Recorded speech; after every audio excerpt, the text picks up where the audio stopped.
Buenos días, profesora. Nosotros somos el grupo número 9. Los integrantes son Luis Alvarado, Antonio Morocho, Oliver Totoy, Fiamma Veloz y mi persona, Ariel Pop.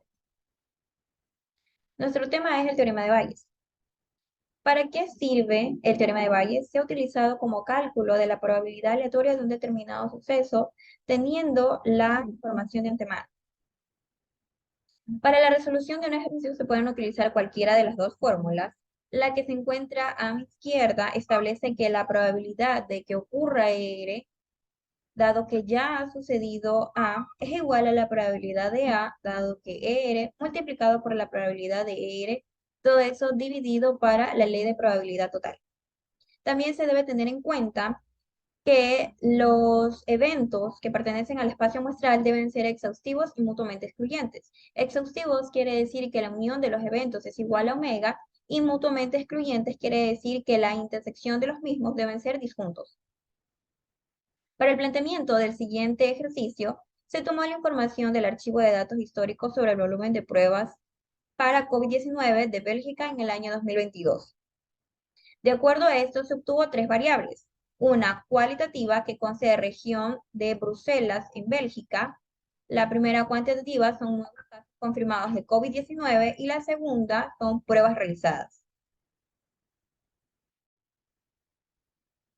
A continuación, explicaré un ejercicio relacionado al teorema de Bayes. Para el año 2022, en la región de Bruselas perteneciente a Bélgica, se realizaron pruebas para detectar si existen o no nuevos casos de COVID-19. De esta región, el 12% fueron pruebas realizadas y el resto fueron pruebas no realizadas.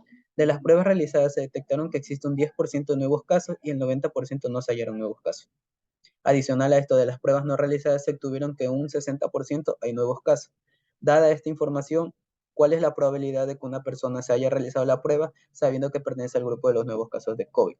Claramente podemos observar que nos están dando una condición. Traduciendo esto, tenemos que la probabilidad de que la persona se haya realizado la prueba, dado que existen nuevos casos. Es decir, que este evento fue el que ocurrió primero. Siempre en el teorema de Bayes, el extremo derecho va a ser el evento que ocurre primero. Para una mejor visualización de datos, lo que te recomiendo es que realices un diagrama de árbol. El ejercicio nos decía que de las pruebas realizadas existe un 12%, es decir, que eso viene a representar la probabilidad, es decir, 12 sobre 100, que sería el 0.12%. Y el restante, que serían las pruebas no realizadas, sería el 0.88. De las pruebas realizadas existen nuevos casos, se menciona que era el 10%, es decir, el 0.10. Eso viene a representar la probabilidad de que existen nuevos casos, dado que se realizaron las pruebas.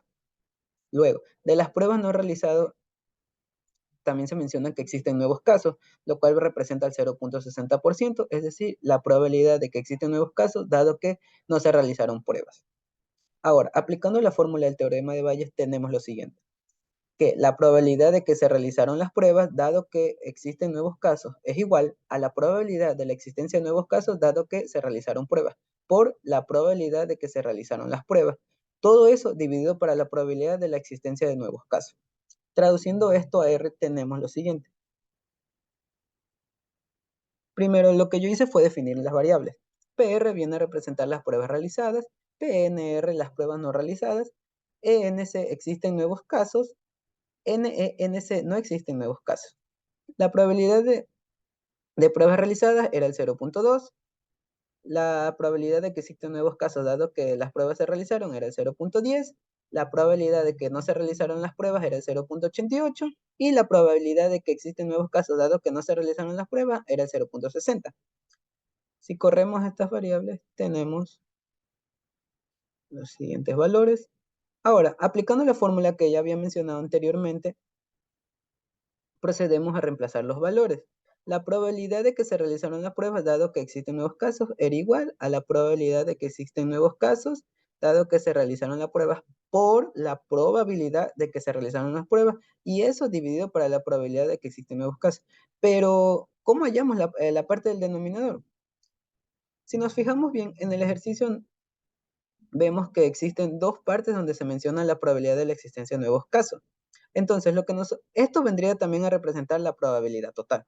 Entonces, lo que nosotros tenemos que hacer es fácil, multiplicar la probabilidad de las pruebas realizadas con la probabilidad de la existencia de nuevos casos, dado que se realizaron las pruebas, y a eso sumarle el producto de estos dos valores, el 0.88 o el 0.60.